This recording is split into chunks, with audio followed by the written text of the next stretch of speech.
Good evening, ladies and gentlemen. Thank you so much for tuning into a new season of Friends with Death Benefits. This episode, we are going to be diving into the world of music, its healing powers, its ability to take us places, and just overall our experiences in grief and pairing that with music. We're also going to talk a little bit about suicide in this episode. So we hope that you tune in and enjoy the next hour.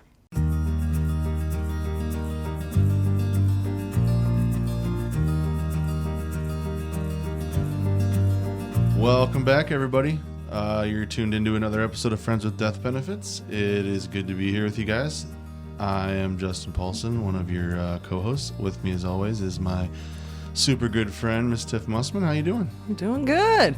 So glad to be back in this headspace. We're getting in the swing of things, right? Yeah. So we were just getting way too comfortable not talking about getting stuff. way comfortable with being happy and decided to come back into... Or at least pretending to be. Yeah, You yeah. know? It's time to let the mask drop a little bit and just be incredibly forlorn. I was just like thinking, a couple weeks had gone by and I'm like, man, I haven't been indescribably sad in public in a while. I should probably call Tiff and we should get back in the studio and get this thing going. And I'm all about making wishes come true. So And it's just a late Christmas present. That's I just right. feel really good about it. Yeah. How did it go? How did it go? How did the holidays go? We talked about it a bit last week. Yep. But it was, like I said, it was weird. Yeah. Weird, but good. Yeah. I can find a lot of good in it, and you were a big part of that. Yeah. So you know what I'm appreciate excited about? Excited about not hearing Christmas music anymore. yeah. I can get down with some Christmas music in the beginning of the season, and then by the end of the season, I'm super over it. Sure. I very much look forward to like switching off the radio, taking down the Christmas tree and stuff. But that's the beauty of like Christmas music. Well, and working just in different stores around town, I noticed like certain places in town. There's one store in particular. I won't call them out publicly, but they have like a 4-song rotation of Christmas songs that they play all day long. Oh gosh! And I'm in there for maybe 2 hours, and I'm Sure. ready to just call it a day on my life by the end of it. And like, I can't imagine doing an 8-hour shift in there because you can only listen to Jingle Bell Rock. Yeah. I don't know. Yeah. but Yeah. what I do hear you that. do? But yeah. So speaking of music, now that we get to transition from Christmas music back into our normal rhythm of tunage, what do you listen to? What's your style? Like Well, most go to? That's a good question. I grew up mostly like, well, first of all, like my mom made music a pretty big part of my life. Like I remember like sitting on the ground listening to her records and like looking at like the pictures in her like albums and stuff as a kid and being into that. When I was 8 years old, she took me to the Target Center in 1993 to see Soundgarden and Guns N' Roses. Oh, what? And which That is badass. on paper sounds like a mistake, and it probably was, because why would you? It's like, who says Guns N' Roses in '93? Yeah, I should bring an 8-year-old for sure. Oh my god! And but she did, and it was one of those like Axl moments where he didn't come out till midnight. Soundgarden had to come out and do a second set. Oh wow! Like it was my first time seeing a lot of stuff. Like first time seeing boobs in public, and like my mom would be like, "Don't look," and I'm like, "I'm not even looking. I'm not." But even at 8, I was like, "This seems good. This seems like a thing." These are my people. That I'm gonna like this naked boobs thing. I don't know. I'm not ready to understand it, but it just seems right. I don't. Yeah. And just a lot of weird stuff. And then at 12, she took me to see Elton John, which was like, oh wow, seeing, in my opinion, like legendary musicians, like generational musicians, do their thing live is like a pretty special moment. But by the time I was like a teenager and into like figuring out what kind of music I liked, I was a metalhead. I listened to a lot of heavy stuff. And it just got heavier and heavier as I went. And even like in my 20s, when I started my first band, I started a metal band, and I just don't have time for anything else. If it's not heavy, I don't have time for it. But now as an adult, I still love metal, but I've learned to enjoy a lot of other types of music. Right on. I used to be very cynical and like get really mad about like genres of music I wasn't into and like really just hate on anyone for liking something I didn't I didn't like, but I feel like that's the message of metal. yeah, and in a way it is inclusive as exclusive as it can be. Yeah, right. Yeah, and I just decided now that if a type of music makes somebody happy and it's not hurting me directly, I'm gonna leave it alone. Fair play. And let them be cool with it. Yeah, so, fair. I've definitely, I'd say I have a pretty wide variety of stuff I listen to now. Okay. But I'm most familiar with heavier music for sure. Right on. But what about you? My taste change often. Sure. I grew up on like classic rock. You know, my mom was a AC/DC fan and Creedence and things like that. And so, you know, I'd say that's where my my basic fundamentals come from. My aunt was big into the oldies, and so I really appreciate like Motown and stuff like that. I've always really loved that. My grandpa was a big jazz dude, so I really love jazz. But as I've gotten older, and I went through like a punk rock stage, and I do love punk and I love ska, and I do love that. When I met Kyle, my husband, he's just really into like emo and indie and punk and ska and all that stuff. So I was like, oh yeah, like I'm totally into that too, dude. Like whatever I can do to get in your pants, and that's just fine. That's fine. But I would say like my biggest my sound right now is probably folk rock. I really love like bluegrass rock and the mandolin and the banjo and things like that. But it really depends on where I'm at in my life too. And so that's kind of what I wanted to talk about today, was how music is so influential, and it really is healing. It's captivating. At times it's torture when you're going through the stages and seasons of grief. And so I thought, you know, coming into the new year, we could, you know, start it off with just like, what is the sound of your grief season, you know? And like, I think a good question to start off with that I'm curious about, because everybody's different. And maybe it's not something I've learned in my life too, that not everyone in the world is as passionate about music as I am, being a musician and just a music lover in general. Like you meet people that, music's around, and then you meet people that it's just not even a part of their life, and you're like, what are you, a serial killer? Like this just doesn't seem right. But do you find that you're more attracted to and drawn to melody, instrumentation, or lyrics in music? Ooh, that's tough. I think it depends on the band. I will say, I think it depends on the band. It's super great when you can get the trifecta in one. And that's really, I think, where I am, is like, I try to get it all in one thing. But I think overall, I would say it's instrumental stuff. I really hear the sound more over the lyrics, you know? Sure. I think that's what captivates me first. But if I can get all three, then, I mean, I know it's a lot to ask for, but... Well, you're kind of needy to... I am extremely needy. Yeah, and I'm kind of the same way. My wife's more into lyrics, so it's kind of like I'll hear like a melody that like will make, you know, give you the goosebumps or make the hair stand up on your neck, and my wife will be like, are you listening to the words of this song? And I'm like, no, I'm not. She's like, well, maybe you oughta, because it's a little weird. And I'm like, well, sorry, I like that riff, but it's definitely a powerful thing. And I think that it's definitely, we could talk about, there's plenty to unload there for sure. For sure.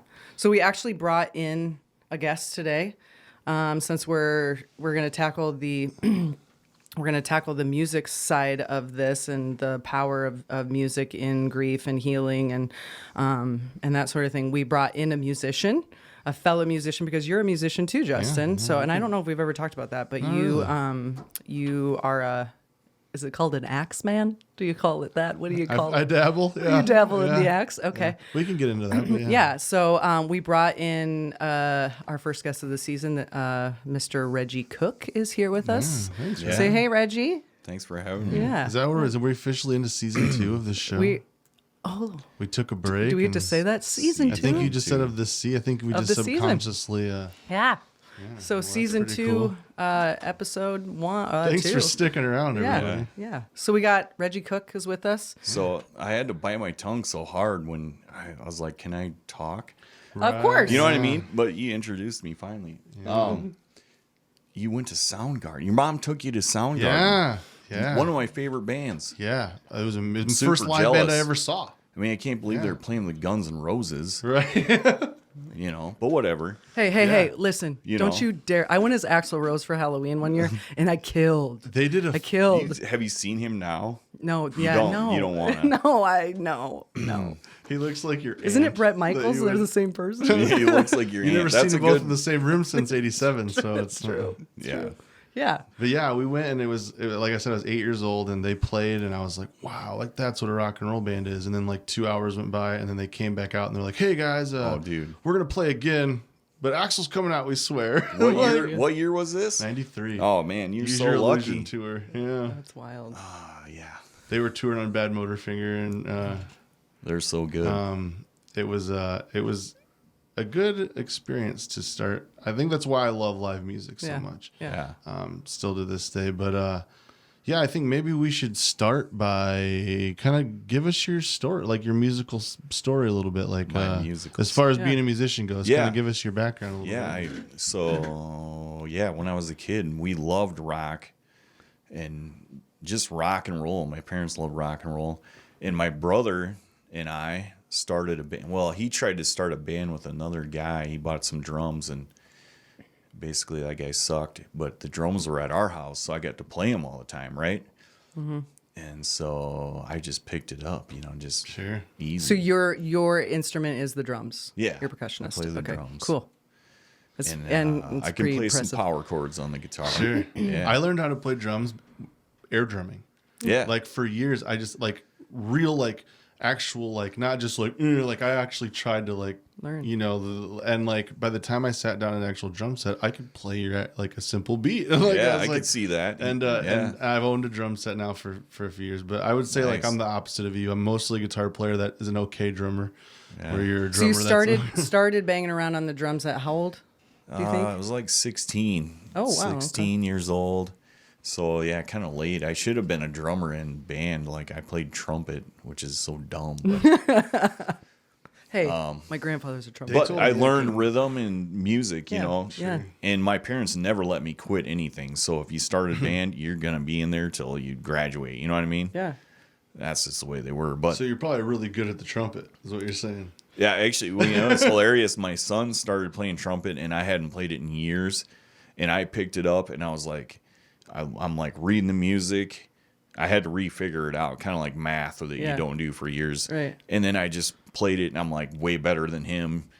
You know what I mean? Yeah. Like your kids are like, sure. Dad, you suck.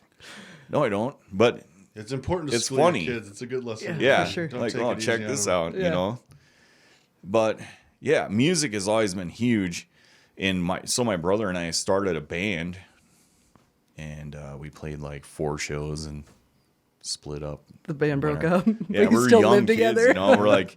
We're just young kids. I graduated and went my own way, and everybody kind of went their own way. But I always stuck to playing drums. Like I just kept playing it. I loved it. Okay. Kind of therapeutic in ways. Yeah, For Yeah. sure. yeah, it You is. get lost in it. I get that. Yeah, I guess I'll just give a crash. Like you said, we never really talked about it. When I was 15, I had a buddy that had a guitar, and I thought, well, I'm gonna buy a bass, and I don't know if I'll be good at it or not. I've never played anything, but we're gonna start a band and take over the world because that's what 15-year-olds think. And I just took to it really, really quick, and it came super natural to me. I hired a dude to give me bass lessons, and like he told me, like, look at your short stubby fingers, you'll never be able to play. I'm like, I'm paying you, dude. Like, what is? Yeah. But I took 3 years of lessons from him, and then he told me, like, I'm a guitar player, not a bass player, and I don't know what else to teach you. You're as good of a bass player as I am, and I don't want to take your money anymore. I was like, well, that's fair. And then at like 20, I started bands. I was lucky enough I started like a cover band around here and played bars, and then I started a metal band that I was able to tour with. And we did one major tour all the way down to Florida and back that we booked all our own, and it was all DIY. But I guess I can say that if I never play another show, I got to get in a van with some buddies. And what was the name of this band? The metal band that I toured in was called With Guns Blazing. It was kind of like a southern rock metal band. right, A lot of like yeah, kind of southern groovy Like riffs Down with type of yeah, deal? a lot like Yeah. Down. Absolutely. Yeah. Yep. I Awesome forget that I stuff. can actually. Okay. I'm catering to Miss Tiff over here. Who didn't know who Dimebag Darrell was before we started Listen, recording. listen, But Linda. I figured I'm talking to a seasoned pro. I'm not a over here. metal person. I would say, listen, Get ready. There's a lot of metal going to be talked about. and I'm here for that. Okay, I'm here for that. There is one type of music that I cannot put my ears to, and it is metal. I cannot get there. I'm gonna take that as a challenge as your friend. Okay. All right, we got to like somehow. decipher. So in this Gotta new find that bridge to gap. This new day and age, there's so much metal that's So many it's subgenres. insane. Yeah. Like we're talking old. Like if you listen to Pantera, you'd like it. Okay. He just is like, If you you like don't, it. we'd force you to like it. Funny thing is you That's say what you like, metalheads you're do. into folk rock. I could probably find a metal band that has folk influences. Oh, at this yeah. point. Like, All right. Challenge accepted. We will find that bridge. Okay, challenge accepted. But yeah, so I did that and I played, and it's like, again, like I mentioned earlier, I've always been one of those guys that like certain songs just kind of like make the hair stand up on your neck or give you like a chill. I found out that not everybody has that. Like that's like a thing that only a certain percentage of people experience. Really? Like, yeah, I definitely. So yeah, if you're one Probably of them, daily, lucky you. But So did you Reggie have a band? Like after you and your brother's band dispersed, did you have a band? No, I didn't. You just So your solo act? I actually moved to Michigan for like a year, and I lived with my dad and his boss. My dad always worked on the road, and he took this job out there, and so I went out there to help him, and I took my drums out there. Like it's crazy. Like when I think back, like I must have loved it so much. It just was like you said, like a release. Like it was my favorite thing to do. Like, and so I just always stuck with it. You put a lot of emotion in when you play. Like what? Oh yeah. I mean, But it's just like depends. It depends on the day.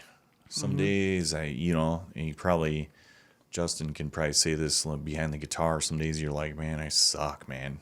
yeah, I'm just gonna put this thing down or put it away. You know what I mean? yeah. But and then other days you're like, man, this is awesome. it's usually an accident. Especially You know? when I was actively writing music, I would pick it up and come up with something really cool on accident. But if I was ever like, I'm writing a song, I'd sit down and I'd spend 2 hours making myself like write a song, and I would finish something and be like, this is garbage. Like this is absolute water trash. And I'm not showing this You're to just anyone at trying all. too hard, Yeah. So it's a weird. It definitely has a flow to it, and you can't force it for sure as far as that goes. Are your parents musical, Reggie? No, my mom played piano. Okay. And she didn't really keep up with it, but we always had a piano. It was my grandma's piano, which was handed down to her, and she'd like bust it out once a year and play something, but she could still read sheet music, which I wish I would have learned piano. That'd been awesome. But Yeah. other than that, no, my dad was like, no musical talent at all. Did he dig watching you play the drums? I think he did think it was pretty cool. Both me and my brother, my brother plays guitar. He's insane. Insane. Like, I think I'm pretty good on the drums, like, but he's like another level, Oh wow. Okay. compared. But, so yeah, I think he was proud of that. He never really said it. He's like an old school guy. Yeah. Tough Yeah. guy, but Don't affirm my son only with my eyes. Yeah. Not with my words. yeah, exactly. I've never been able to figure that out myself either. Like I have both my parents like have no musical endeavors, don't have much for senses of humor. They both have full heads of hair. It just doesn't make a lot of sense. What happened? My mom never knew who her real dad was, my biological grandpa. So I think he's somewhere just with like a full head of hair, shredding the guitar, fond of a good dick joke. Yeah. I just think we probably have a lot in common. And I probably won't get to meet him, but I bet he's a cool guy. I bet he is too. You get it from somewhere. But I think playing music's one thing, but I also feel like listening to music has to kind of get into more of how it connects to what we try to do with this show is I find when I'm bummed out or different things in my life, I've always gone to and sometimes it's accidental. You'll start to listen to a band and it just kind of like becomes the band you listen to when you're going through that mood. Holy crap. Yeah. And you just wear out a CD. Oh, shit. And then it might even ruin it for you. Like going forward, yeah. like if you're happy, you're like, well, I can't listen to that band because Yeah. that's what I listened to in my car for 6 hours when I cried over that girl that wouldn't answer my phone call after I weirded her out at Burger King. Yeah. It's just not, it imprints itself. And and I don't know of any other art form that really does that. Yeah. And, The older you get, though, you try not to wear that out. Like, yeah, I have ruined a band. I try not to You know what I angst mean? myself too hard So in my I'll 30s try as I to did, but get away from it. Right. But you're right, though. Like, you stick to a band for a month or two. But I have found that in You know. this last go around, since my mom died, I've been consciously afraid to listen to what I know are sad songs or like themed songs that are gonna like trigger that like waterworks that seems to just come far too easy these days. Yeah. And same with you, like I would hear songs where I'm like, wow, that's like spot on with what Tiff's going through. I'm like, but what kind of asshole friend am I to be like, hey, Send it. how you feeling right now? Want to listen to the song that's going to bum you out? So You should, sad. it's going to be great. And I'm like, what's the upside of that? But at the same time, it's strangely like cathartic. I intentionally took a pause from listening to any music after Ethan died because I did it after my sister Jen died, and I wore out some albums and I can't listen to them now because it takes me back to that place of like crying in my car and like banging the steering wheel and things like that.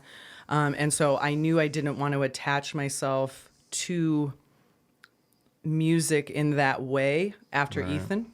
There are a couple songs, the one that I sang at his funeral, that I have a hard time listening to, obviously, but I was intentional about that because of my first go around with this whole thing, to not attach myself to any music. And so just recently I've been just listening now, but I pretty much picked everything for Mom's funeral. And I made the choice to include Your Song by Elton John in the service, which I haven't found out yet if that was a mistake or not. Because that was and probably still is one of my favorite songs ever, but I haven't had the balls to listen to it since that day. So I'm hoping when I do find the courage that that is my song to Claire. I can still listen to it in a positive way. But what about you, Reggie? Like, you said you had an album that you ruined for yourself. Like, first of all, in what context? I don't think it's like, like I don't listen. This might be weird, but I don't listen to Metallica at all. They suck, but they don't suck. It's like I listened to them so much as a kid, makes though. so much sense. Yeah. You know what I mean? Okay. I listen to them way too much. They suck, but they don't suck. And just recently, I'm pushing 40 years old, and I listened to some Metallica. I was like, man, they're pretty good. But I mean, this is like on at least a 15-year hiatus of not listening to one song from them. And they're really a good band, but just overheard for me. I get that. You know what I mean? I totally get that. It's like saying Hulk Hogan's your favorite wrestler. It's just they can't be your favorite band because it's like it doesn't, I don't know. Totally makes sense. I totally get that. Totally makes sense. But so in case anybody thought we were having too much fun, we did bring Reggie in for more than just the fact that he's a musician and appreciates music, and that me and him have a lot in common. Reggie actually has gone through some pretty heavy loss recently, as well as us, and I figure I'd let him kind of let you guys know as much about that as he wants to, so you guys can kind of get an idea of where he's at. Yeah, you want to tell us about your recent experience with grief? Yeah. So yeah, my dad, my father, passed away, took his own life, and I'm not proud to say that. Like I told you guys earlier, that's not something that is ever happened in our family that I know of, and just nothing. It's just something that never crossed my mind. And, you know, growing up as a kid, you guys probably remember other people's dads or relatives, you know, taking their life. And it's like such a tragic thing to hear about. Yeah. And my dad was old and had quite a few health problems, and it just doesn't make it, you know, excusable at all. And but that's what he felt he had to do. And to me, that's the toughest thing.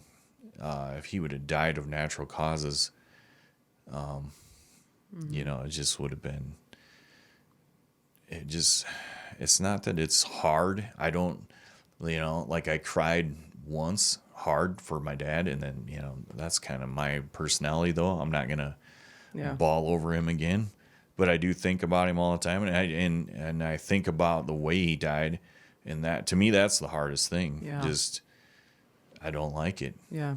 You know? Yeah. And I get that. like I said, if he would have died of natural causes, it just would have been, I hate to say easier, but. Well, there's a different, I mean, just experiencing the exact same thing with my sister, her taking her life. It's such a different animal in the grief realm than it is for somebody. Because, like, you expect that people will die of, you know, heart attacks, COVID-19, car accidents, things like that. But when it's at their own hands of their own will, it is like, it's almost undescribable. Yeah. It's really difficult to explain how it's like confusion. It's like, I'm so confused by this and hurt. Well, I think you try to connect, you try to think of, like, what were they thinking? You know what I mean? That's tough. Yeah. Or what were they thinking about in that moment, or the moments leading to it? How long did they plan that? Yeah. You know, all that stuff is hard. You know, if you die in a car accident, you weren't planning to die. Yeah. You know what I mean? You don't even have time to think about it. And, I mean, that's a good song name, Planning to Die. But Should write that down. Yeah, write that down. I think, you know, but you know what I mean? That's the toughest part. When you just, if you sit and think about it too long, like, you know, did my dad think about me, my brother, my mom? Of course he was thinking about my mom, but, you know, what was going through their minds? Do you let yourself go there? Do you let yourself think about those things? Yeah. Yeah. I do. I think you're right, though, in the way that you don't want to hang, like, both Tiff and my wife have told me many times, like, it's okay to go there, but don't stay there a really long time. Yeah. Which I'm working on. Yeah. It took me a while to get there, but I imagine, it's a good way to put it, where it's like most people's deaths aren't, it's either even accidental or inevitable. Yeah. Even for me, like, ultimately alcoholism is what killed my mom. Yeah.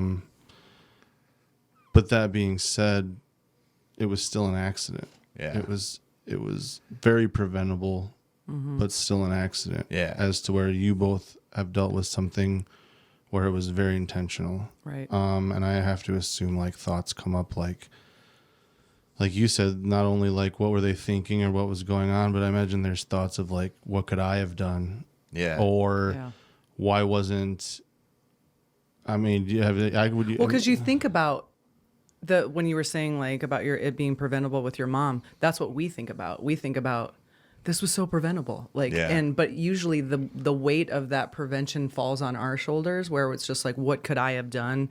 It's the guilt. There's no other type of loss that carries the amount of guilt that suicide does to its survivors, for sure. I try to, like, put myself as close to, like, in that situation as I can and what I would think. And, like, one thought that just keeps coming to mind is, like, I mean, this is me personally, maybe you guys are different, but I feel like I would think, like, why wasn't a future life around me or the other people that cared about them a better option than what they did? Like, and maybe that's a selfish thought, but, like, at the same time, it's hard to not think it, I imagine.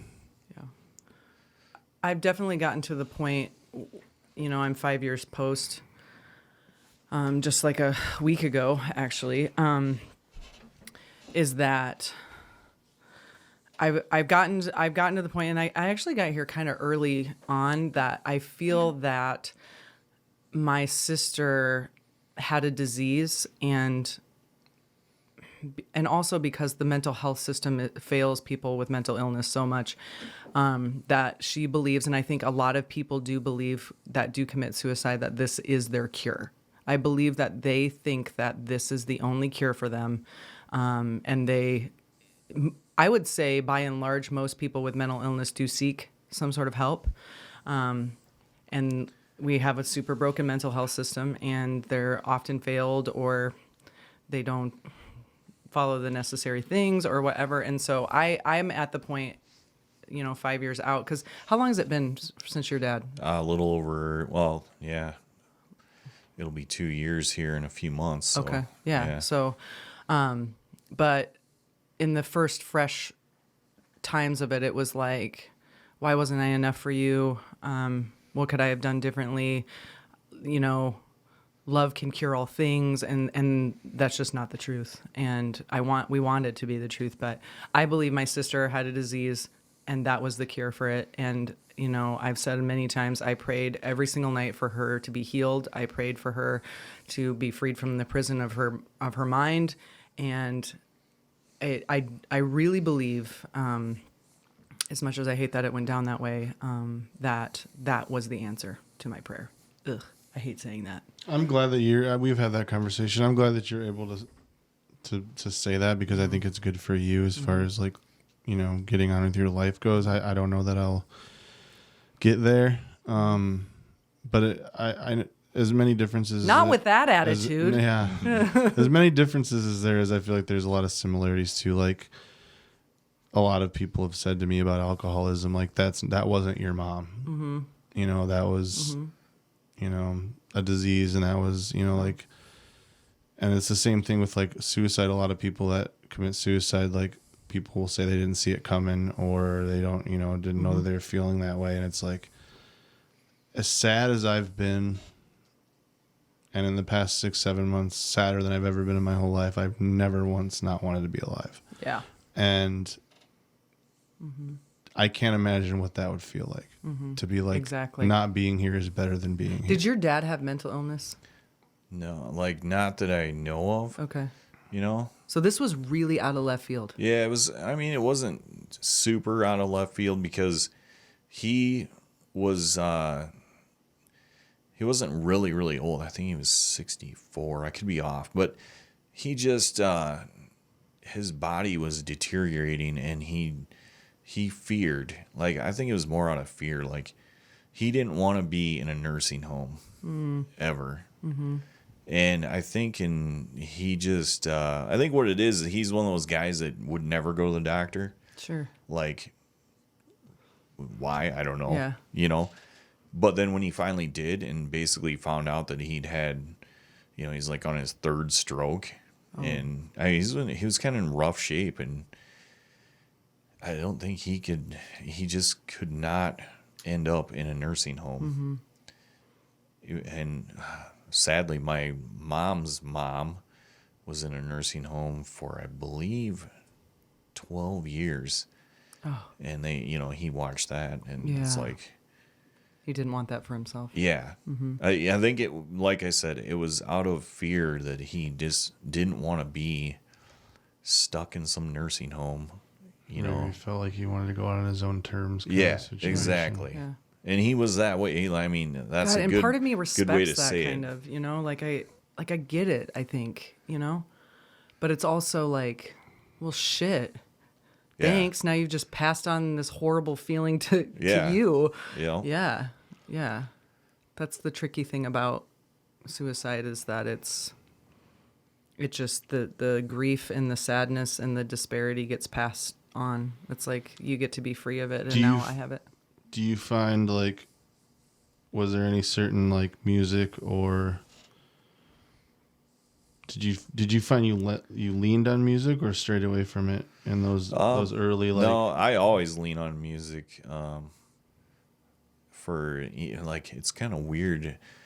I always gravitate towards music that will maybe bring me down farther, but you can relate to it, though. Yeah, it's exactly. You feel understood almost. The way they wrote it, they had those issues, or You don't feel by yourself. yeah, I get you that can relate totally. to it. And that's kind of like, and I tell people that, and sometimes I feel like, well, maybe that's not the best for everybody. It always works for me, because I just don't.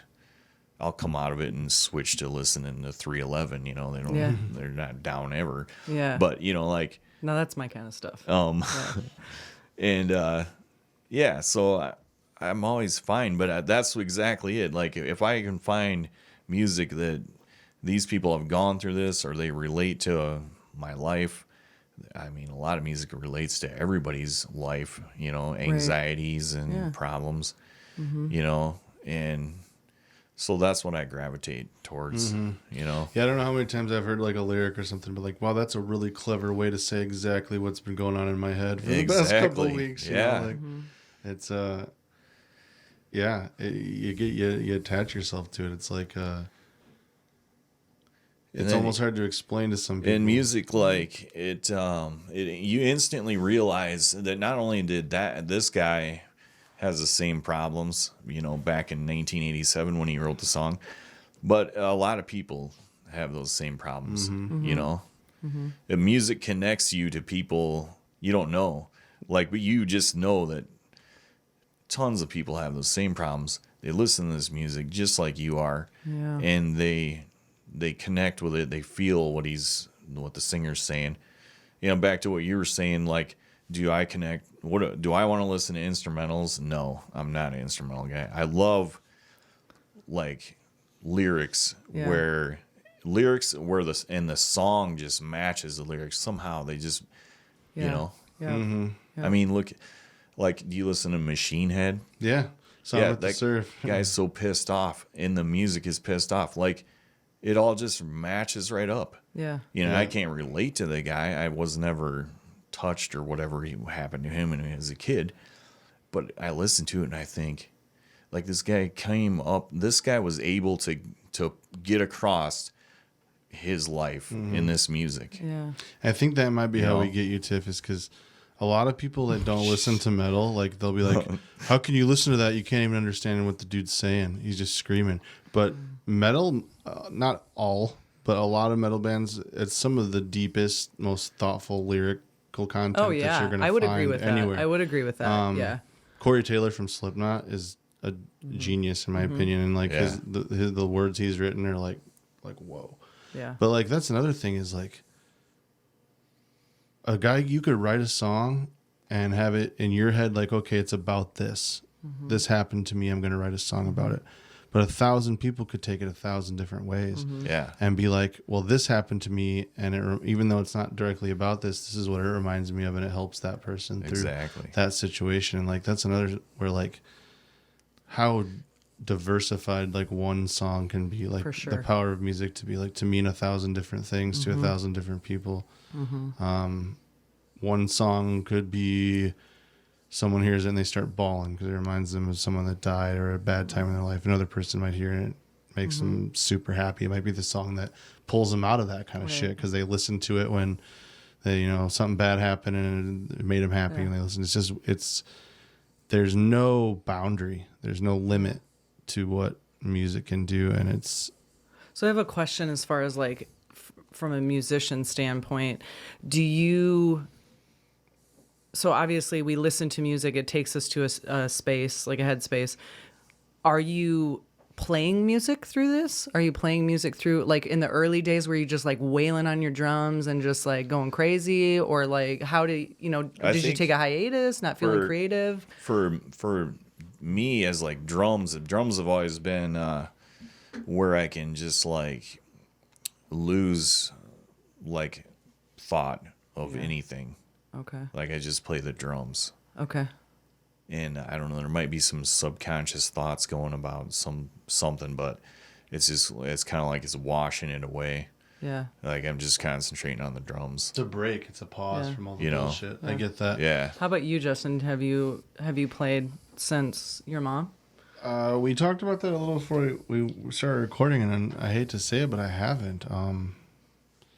I think I've been just so in my own head, and so like I haven't hardly done any of the stuff I really like to do. as much as I think I've gotten back to life, I haven't in a lot of ways. I mean, I've gotten pissed off at the drums, man. Right. I mean, I have a kid downstairs. I should go home tonight and just piss my neighbors off, right? Yeah. But what you said about, sitting down and playing, and it just, you don't think about stuff. You just play and you go and you play. Like for me lately, I know when early on in the first couple episodes, you'd asked me, how it was getting back into doing comedy. And I think a big part of why I got into doing comedy was a mixture of, I've always wanted the attention in the room. I've always been a look at me kind of guy. And I love performing. Like a lot of musicians, everyone's different. Some musicians really like being in the studio and recording. Some musicians really like writing music, even if they're not, there's most of the songs that and love, especially pop music, someone else that doesn't have as good of a voice wrote that song for someone that can sing better. Some people like the live aspect. That was always it for me. The live performance in front of people was always what really did it for me. And when being in 2 different bands that didn't work, one of them that I thought was going to, like we were touring and making some headway, and we'd put 5 years into it. And then like the kid who played drums for us just didn't want to pull his weight, which pissed the singer off, who quit. Yeah. And then it just all falls apart. It's like, it's hard enough to have a relationship with one person, to be married or dating one person, but it's like having 5 girlfriends at once that are all different, and you have to keep them all individually happy for the one relationship to work. Right. It's impossible. Yeah. And it made me super jaded. Like I was just like, like that was supposed to be it, and it wasn't, and I'm not starting back over. And I didn't play for like a long time, but I really missed performing. And I always liked being the funny guy, and I found a way to mix the two. Not that I don't still love music, but it scratched that itch for being on stage. And for me, that did that. Yeah. I was worried it would be hard to go back to doing that after Mom died, but it's a giant, huge distraction for me. I'm there, and I'm in the moment, and I'm telling my jokes, and I'm on stage, and I'm doing my thing. And I don't have time to think about if I'm bummed out or what holiday's coming up next that my mom isn't going to be there for, or what stranger I'm going to see in Hy-Vee that's going to want to talk about it. And but how cool that you have 2 different outlets. I mean, because you can't be on stage 24 hours a day, even though you probably would like that. My wife would say I try, but but you have this other amazing creative outlet that you can totally tap into with your music and use it as, like Reggie was explaining, like to allow yourself to be void of thought. And that's what I've said a lot on this show is, and everybody's different, but my biggest therapy is distraction. Yeah, for sure. The more I'm able to be in the moment and focus on positive things, or maybe not focus on anything, is a better moment for me than alone thinking about all the bullshit. So whether that comes in the form of hanging out with friends, playing guitar, being on stage, it's just good for me to be doing something else other than being bummed out. Yeah. Sometimes it's inevitable, but I think that this episode definitely is.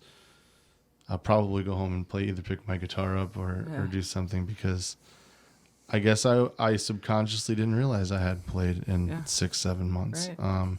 It'll probably hurt like hell.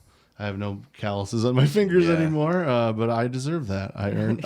You did that to your. I deserve that, and that's just how. So when your dad first passed away, were you using that escape more? Do you think, or were you on the drums more than usual? Yeah, probably. Okay.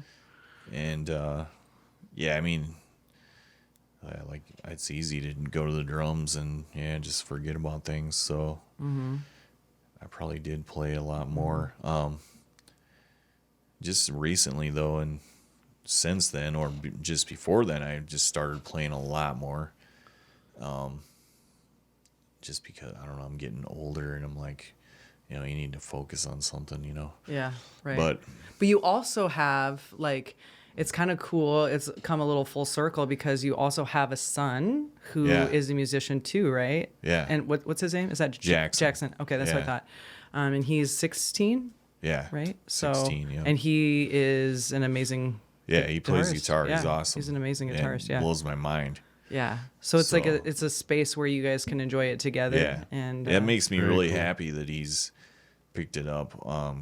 He picked it up on his own. I've always had guitars and drums and everything, and but I never I'd try to teach them something, and they're not interested. So I just let Isn't it go. that crazy? At Just 16, kind of let it go, you know. I mean, that's what you Yeah. did. You picked it up on your own. And, Yeah, he picked it up at like 14. He just, I don't know, wow. just all on his own. Playing my crappy Epiphone SG, he just started playing it, and then a year later, he's, playing Pantera and Metallica That's and all awesome. that stuff. that's so cool. Which that's kind of funny to me that, the kids now, fast forward 30 years from now, they're probably still going to be learning guitar on Pantera and Metallica. Yeah. That's nuts. Yeah. It's But- funny. Some things never change as much as I've gotten like I said, I'm working on this, not getting irritated at other genres of music. But the one that I have the hardest time with, you said for you it's metal. For me, it's EDM. Oh yeah. I have that's a a tough- major issue with that. It's mainly because as a jaded old musician that spent years on how to play an instrument, and especially playing metal, to where headbanging belongs to metal. It just is the way it is. Yeah. Headbanging has always belonged to metal. That is our thing. And now these EDM festivals, they've hijacked headbanging. Yeah. And do they mosh pit? there's too? I don't know, but I have the I hardest haven't- time I haven't watching two seen this, dudes but- standing at a coffee table with two laptops, waving their hands in the air, Yeah. while thousands of people headbang and pretend they're at a concert when they're Yeah. not. They're at a dude playing his laptop. And like I said, I'm trying not to hate on Yeah. people because Well, they're it's being just a happy totally about different it. musical experience, But- Justin. But Like- it's like they're not really creating anything. They're just pressing play, and Yeah. you could do that at home. But it's making people happy, so I'm going to be okay with it. But I don't even know. I just got so angry, I forgot where I was going. Yeah, I'm trying not you to be that detoured guy it. anymore. But no, some things do never change. Where I was just on Christmas Eve, I grew up at a church here in town, First Baptist Church. Anyone that listened to the episode we did a few weeks back with Bo knows that my faith in the Lord is a little rocky at times lately, but I did grow up in a really cool church, and there was always a candlelit Christmas Eve carol service at 6:00. And I've gone to it every year since I was 10 years old. And I think even though I hadn't been back to the church since Mom died, and before that almost a year, I was like, this is like the one tradition that I can still keep this year. So I went, and a guy in front of me turns around. This isn't a sad story. I'm just, it's like every damn story on this show starts sad no matter where it and you goes. always get tears. And I always get a little verklempt. But this dude in front of me turns around, who I'm not even sure who he was. And I feel bad about that. But he's like, hey, you still playing guitar? I'm like, because I used to play in church all the time when I was a kid. I'm just like, yeah. I was like, not as much, but I still play. And he's like, I just picked it up. Dude's like in his 60s.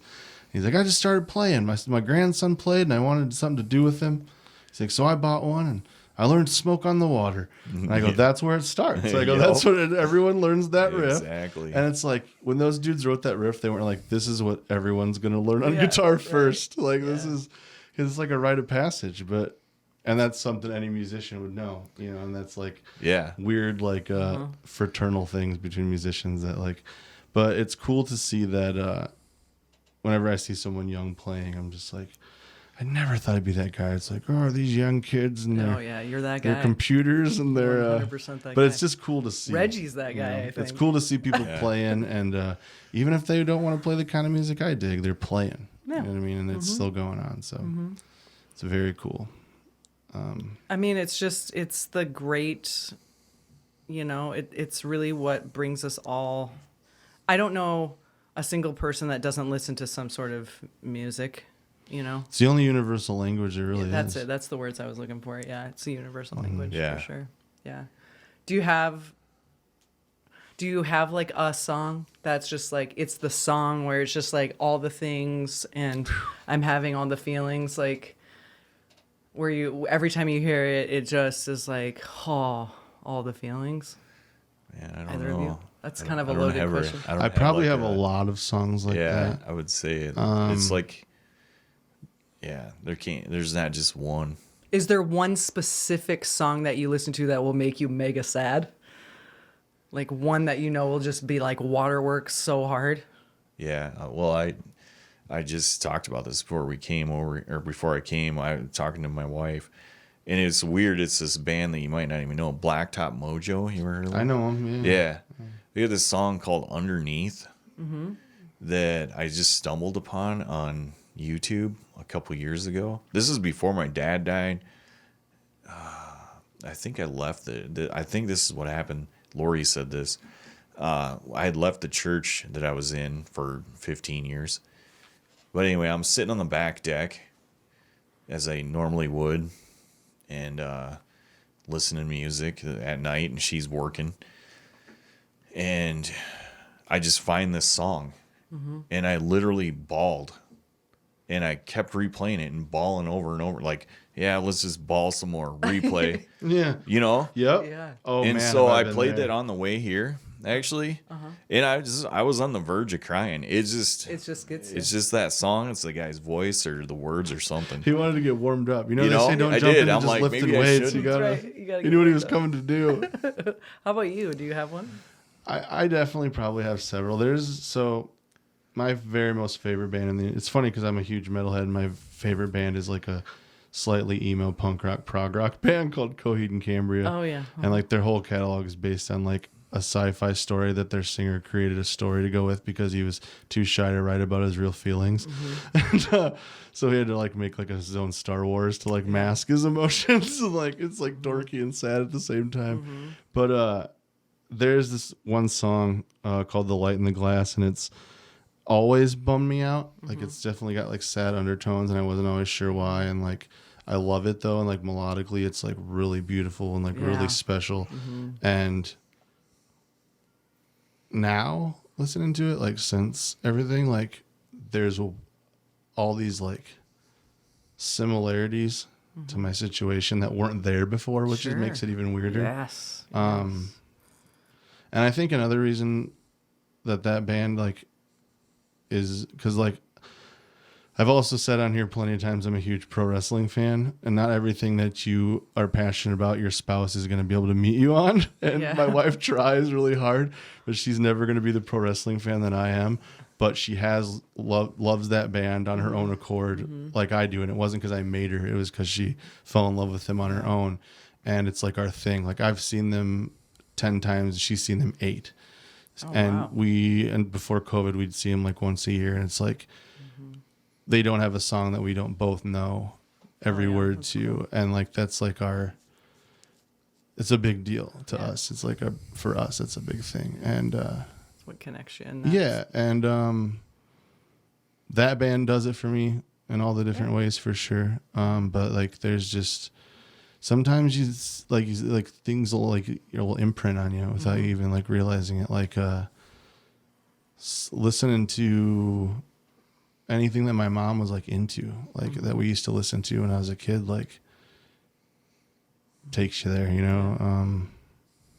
It's just like stuff that isn't sad, you know what I mean? But it is all of a sudden like, like I Like to Rock by April Wine should not be a sad song, but my mom was into it, so, and she's dead now, so it's instantly sad. So it's weird. It's a weird thing. I agree. But like you said, like I don't know that everyone would understand that, but like a song bums you out, you would think you'd avoid that, but you can't help it. Play it over again. Play it over again. And, my song, I think I have a couple too, but the one that I always go to is was written by Prince and sung by Sinead, was Nothing Compares to You. But just the song, like, the melody is incredible. Her vocals are just sick. But it really got me and captivated me when it was released by Chris Cornell. And see, now you're talking. Yeah. You know my who he's sister's the favorite singer band. Yes, my sister's favorite band was Soundgarden, and she absolutely adored him. And because he was because of the way that he passed, it really, I don't know, something resonated with that. And I mean, just because they both died the same way, it was her favorite singer, it's my favorite song. And so there's like this holy trifecta thing. And so every time I hear it now, I stop everything I'm doing. I cannot help but just be complete puddle on the floor. I'm just a mess. But it's just, it's The Holy Trinity. I got to hear this song. You got to send it to me. Yeah, I will. It's I think I was, when that song came out originally, I was too young to appreciate how powerful of a song it is. And as an adult, I've learned to. I thought that made me think of another one that gets me is and almost any. There's several versions of it that I would send you to, but the one that I think gets me the most is the song. It's an Alice in Chains song. I think it's called Nutshell. Yeah. And the version they do on their MTV Unplugged from the 90s, which was a few months before he died of a heroin overdose. Okay. And you can just see that like the life's out of him. Yeah. And like he's just like I used to own he that looks like video. an absolute shell of a human, and like his soul's gone, but the voice is still there, and it's still so it's so powerful. And like there's like lines in the song where he says stuff like if I can't be me, I'd rather be dead, like things like that. Sure. And like it's just like the whole song is like a clear cry for help that just no one answered. And like stuff like that gets me. But like, you know, like Reggie was saying about how like he can get out of the drums and he's just kind of void of thought and emotion. I'm curious because singers, their instrument is their voice. So you have to wonder, while this dude is on stage, even though he's a completely broken human being, he's void of thought in that because he's able to, feel like get that out. I feel like singers, musicians altogether, but singers for sure, I think like release their demons when they sing and write a song. Yeah. But like you said for Lane, I don't think he released the demons. Like, and you see it in other singers too. Like, Alice in Chains is actually my number one favorite band ever. But if you really want to get deep into depression, just listen to their music. So I don't listen to them that often anymore. It's definitely written from the perspective of a helpless heroin addict that just like is not happy at all. Oh, wow. Yeah. Some of the most amazing music ever made. One of the best guitarists ever to play. But just I'd say they're an underrated band, but they're not. They're a gigantic world success. But at the same time, they still kind of are. They were underrated in their time. Now like now, they are kind of like a legend. But after like several bands just copy them over the years, but they're amazing. But he definitely, like I was saying, I think a lot of singers get it out and it's gone, kind of, not totally, but they're able to put it out there, and it just helps them. As sad as it is, I've even seen some singers that sounds so terrible to say, but are better when they're in the throes of their addiction. Like it almost like lends to their art, as sad as that is. Like a guy like I can't think of his name. He just died just a few years ago. That same year, Stone Temple Pilots. Scott Weiland. Yeah. All of the best music he ever wrote, he was completely hooked on heroin. Oh, yeah. And then he got sober for an album. That album sucks. It's not good at all. Good. There was a movement online that said, get Scott back on the junk when that album came out. That is terrible. It is terrible. And we have by no means at this show condone any type of heroin use, but we also appreciate your art. Right. But that's just a weird consequence of some of it's so true, life's though, most talented people are the most troubled people. For sure. Even, with pop music, like most of the best songs are written, love songs are written with heartbreak, not actual love. This is going so well. You know what I mean? Yeah. I've even learned to appreciate like music I would never give the time of day to and try to find something in it. Like no one would probably expect this from me being a metalhead, but my wife was listening to a Justin Bieber song. Oh, yeah. Like a newer one. Yeah. And he's basically talking about how, yeah, he's got everything in life and he's got all the money and everything, but he has no one to share it with and nobody to talk to. Yeah.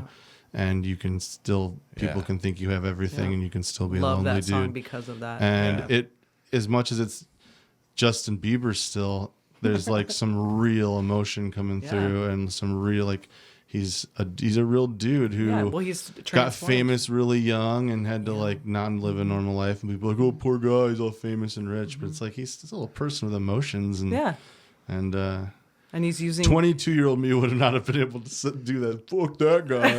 The Bieber bullshit. You just said on air you're a Bieber. But now you're talking. Yeah, I'm a believer. Now you're talking. Now you're talking to a dude who's seen a Backstreet Boys concert and liked it. Yeah. Like, I'm just a different Justin than I was some years ago. But and that's fine. And that's fine.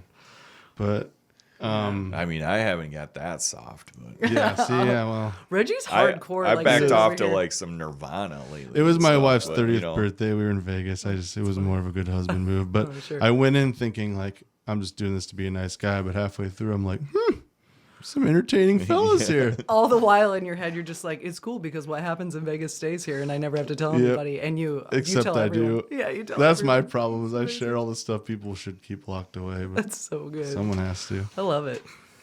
So I guess I would say, I mean, we're getting to our end of our hour here. I'm just gonna ask you guys straight up, like, do you want to start a band?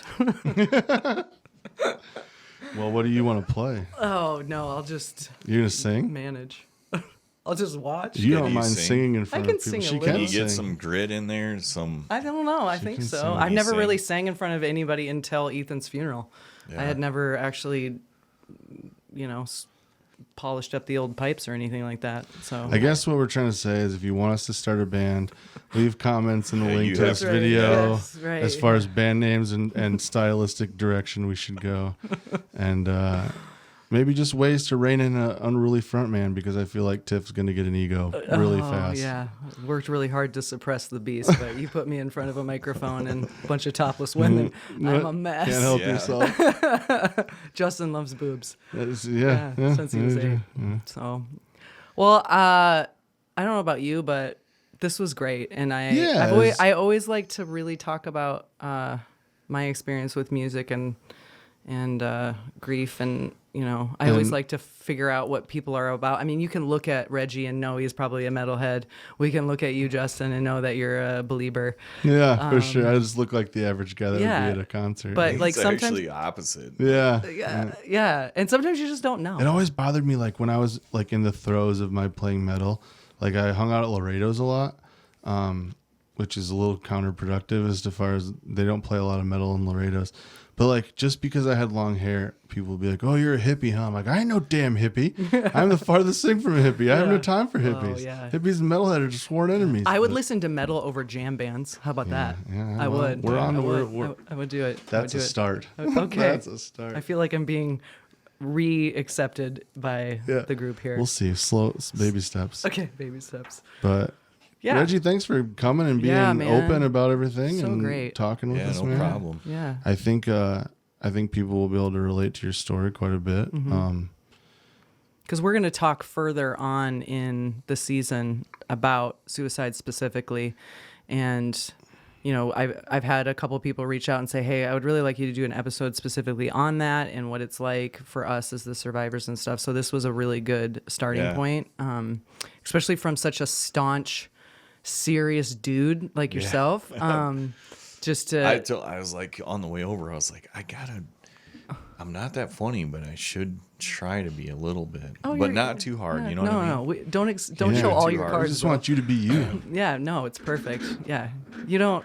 I asked Lori, I'm like, do I need to like gargle honey so my voice sounds good? Yeah, no, it's great. Have you made? No one likes their own voice. It's like a thing. I've been told I should be I have the face for radio. No. Yeah. I have been told I have a voice for radio, but I just recently got told. We'll find that out. I think I might have mentioned this on air, but like I said, anytime you hear your own voice, you're like, ugh, that's what I sound like. Gross.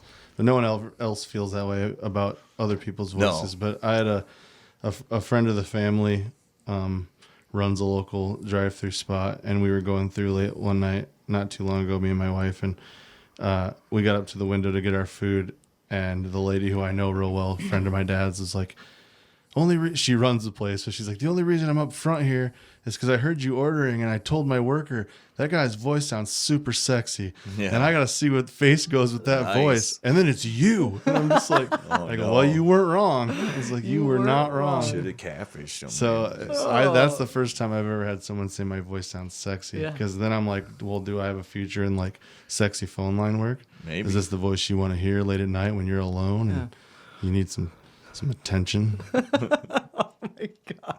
You're you're extremely uncomfortable. We are done here. Maybe maybe not. Maybe she was wrong. Maybe hey, listen. only one way to find out. There's a little bit. There's. I feel like this is a whole nother episode. Oh, yeah. We need to. It's easy to wormhole on the show. It really is. Well, we're just gonna cut her off. Friends with Death Benefits After Dark. Fans. What is it? Fans or OnlyFans or whatever they call it. Yeah. There'll be a whole OnlyFans page where Justin shows Cry with my shirt off. You can start making money on this deal. If there's money to be made, I am not too proud. And he doesn't mind being nude, so we'll talk about it. Get with me after this. Okay, got it. Oh man. But Reg, thanks again. Super fun time. I think it was a good having me. Yeah. I was excited. Yeah, it's good. I'm glad. I'll come back. Bring me back. Yeah. Okay. Yeah. All I right. don't know what for. But If you want to, well, we only bring people back when people die. So like, hit me up when you lose someone. All right. Just kidding. No. you don't got any sick pets or anything. No, for sure. We'd love to. If there's anything, Love to have you any back. questions you have about Reggie or anything we talked about, leave some comments if you're watching this on YouTube. And our Facebook page. If you want us to ask him or have him back to have another round. You're the first person to ask to come back, so we must be getting seasoned. Yeah, bro. I feel like most people are like, I'm never going. I like this. I don't know if it was their Like weird I said attitude earlier, of the I brown felt carpeted like, walls. What was that movie? The Airheads. Oh, man. Airheads, yeah, for sure. We just I'm need there. all we need is burritos and a machine squirt gun with hot sauce in it. and a helmet full of cottage cheese. Yep, man. Remember Naked that? pictures of B. Arthur. Yeah. Oh, if you haven't seen the movie Airheads, watch What it. was There's that, something wrong with you if you haven't. How many Clydesdales does it take to rip her face off? Is that what he says? I don't even remember. It's been a long time. But I'm gonna such go a home great and watch flick. that. I'm gonna go home, play the guitar, play drums, listen to sad songs, watch Airheads, and send Liz Liz will be there. I'm gonna send Tiff like 100 metal videos with lyrics so that she can. I thought you were gonna say nudes. First- I thought you were gonna say nudes. No. You wish. 100 nudes, and then Yeah, You're gonna because if send she her can get used to Cemetery those, Gates. yeah, there isn't a God, metal that song sounds harsh so- enough after she's like, after looking at 100 naked pictures, they're gonna be tasteful though. Okay. You know, I got a lot of photographer friends. Yeah, I want you to really explore the space. Would you get? But this is off topic, but I have to say it because I'm never gonna get guy and girl opinion. For a few years, I've had the thought, and your wife's a photographer. Yeah. And Lori, I'm sure you're going to listen to this episode. Hit me up if you think this is a good idea. I thought making a full year calendar for my wife of me just like with month themed sexy pictures of I myself love that. for a Christmas present. Like me, like with like a sparkler and my shirt off on the 4th of July, eating a popsicle. Easter basket. Or bunny like just ears. like a Christmas stocking over the package and like. You know, like with like wrestling a polar bear or something. I don't know. I got a lot of options. Okay. But do you guys think that would be cool? I love it. Yeah. I love it. Cool. It's all about the thought and the effort. I was almost sure that was a you idea. No, but I just think it is appreciate you guys amazing. backing me I up think on it is that. amazing. And who knows? I mean, you might be able to sell more than one copy, man. Maybe. You know, I would Yikes. say get some extras. Oh So. boy. All right, guys. So, final thoughts? I think that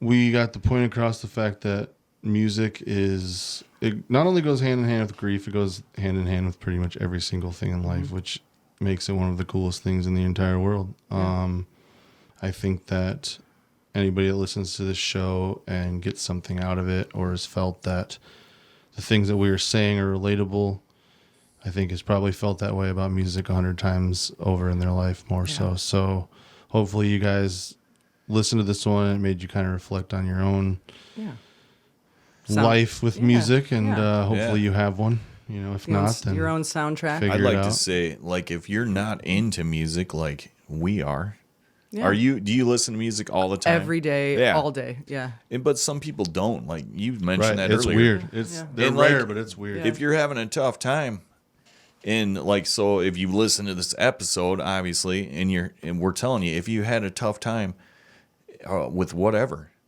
crank up some music. Mm-hmm. Yeah. Because you're sitting there, if you're sitting there not listening to music, you suck. Like, We'd like to sugarcoat it, but there's just no way. you know what for I mean? it. Yeah. Life would suck less with music. Trust us. Yeah. For For real. sure. For real. And- I would agree with that. And if you have friends that are musicians, support them.